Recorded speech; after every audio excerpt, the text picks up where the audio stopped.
Hi, my name is Pastor Russell Mullenberg, and this is Eat This Word, a weekly program where I serve up bite-sized bits of Bible.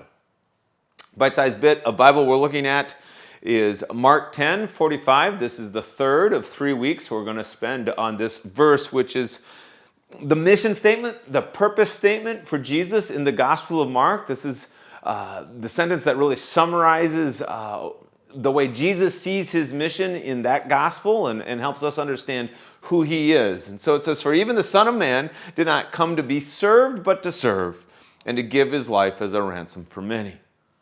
So already we've seen that Jesus came to serve us. He's not looking for us to serve him. The gospel is not a help wanted sign as much as it is a help available sign.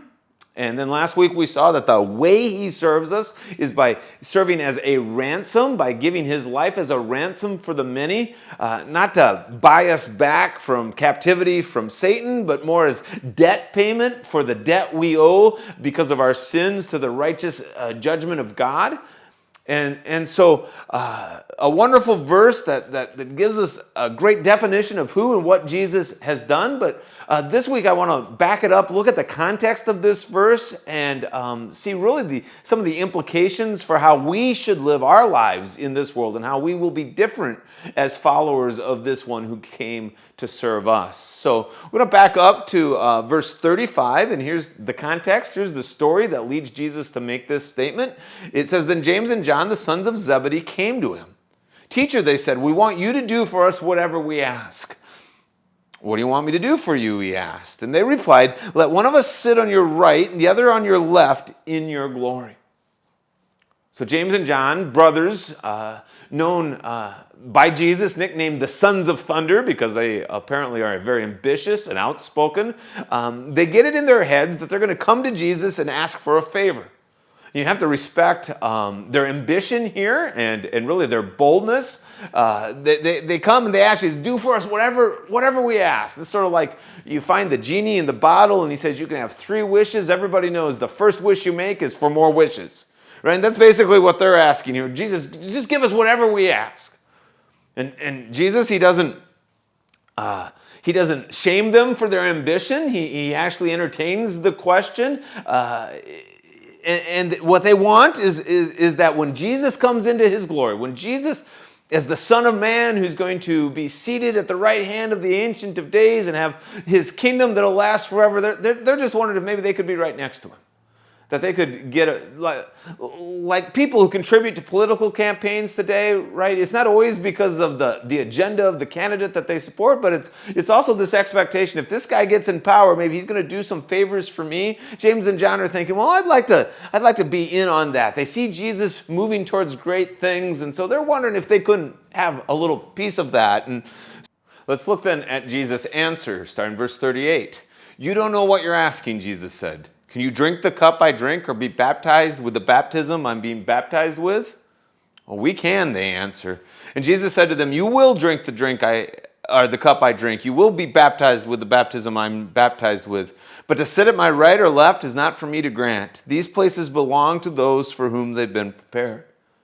So Jesus uses a couple of symbols here from the Old Testament for suffering, the cup. Isaiah talks about a cup of God's wrath that's poured out. Baptism in this context is probably a reference to the waters of judgment that flooded the days of Noah. And so Jesus says, he doesn't deny that there's a time when he will be enthroned, but his path to get there is different than what James and John think.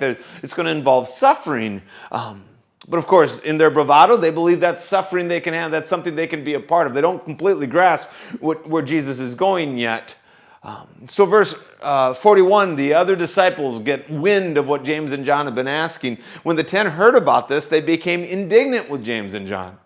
I don't think their problem here is so much that James and John were trying to get ahead, is that they didn't think of it first, maybe. And so now they're upset, and Jesus, verse 42, called them together, and now he's going to teach them. He's got a lesson for them.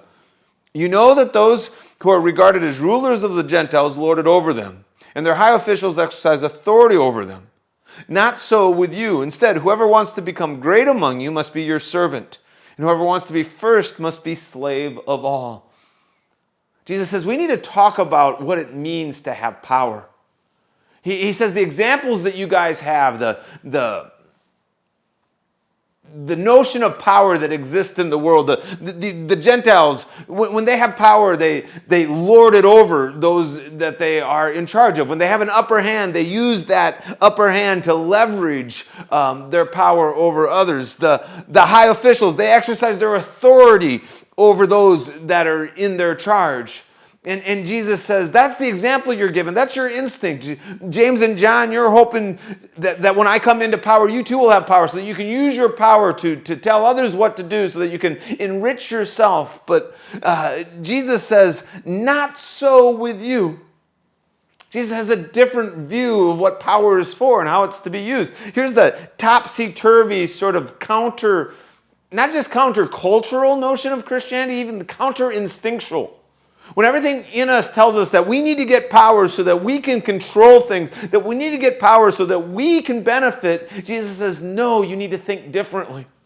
As my follower, you're not going to think about what you can gain, but who you can benefit. You're not going to think about how you can profit, but how you can serve.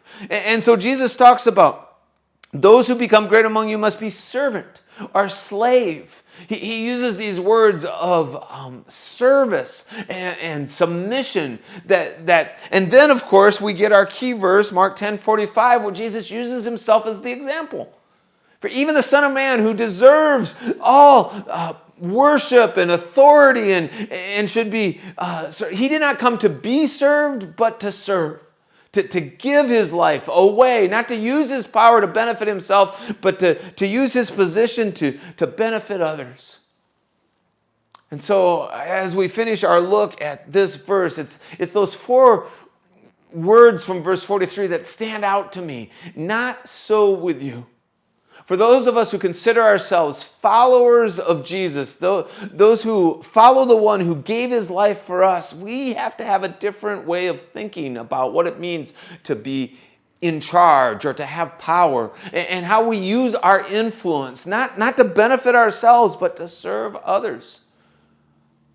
Parents, this means it's not getting your kids to do what you want because I said so, but using your authority to help raise them and serve them so that they can be safe and secure as leaders in the world. In business, this is about how can we build up businesses where our employees benefit and can have successful lives, where our customers are benefited by the services we offer.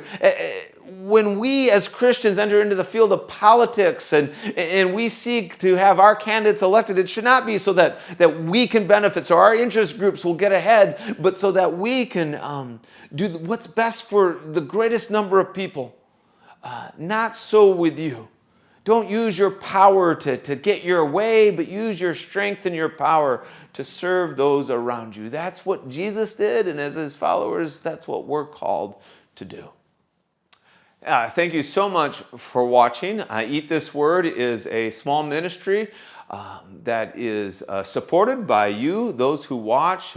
Others learn about it by your recommendations, your shares, and if you'd like more information about this ministry, you can visit our website at www.eatthisword.com.